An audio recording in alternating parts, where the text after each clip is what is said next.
சில வருஷங்களுக்கு முன்னாடி சிறந்த ஆடல் அரசி அப்படிங்கிற பட்டம் வாங்கின மாதவி இந்த இந்திர விழாவுல ஆடாம போனா இந்த நடைமுறைய மீறியதா ஆகிடும். அதனால சித்ராபதி மாதவியோட தோழியான வசந்தமாலைய கூப்பிட்டு மாதவிய இங்க அழைச்சிட்டு வா அப்படின்னு சொல்றா. சரின்னு சொல்லிட்டு புகார் நகர்ல இருந்து காஞ்சியில இருக்கக்கூடிய அரவணடிகளோட தவச்சாலைக்கு போறா.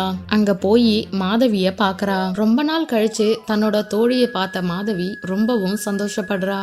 எதுக்காக வசந்தமாலை இங்க வந்திருக்கா அப்படிங்கிற செய்தியை கேட்டு மாதவி தெரிஞ்சுக்கிறா. அதுக்கப்புறம் மாதவி, நான் இனிமே ஆட போறதில்ல, நான் துறவு போயிட்டேன், இனிமே என்னோட வாழ்க்கை இப்படிதான் இருக்கும் அப்படின்னு சொல்றா.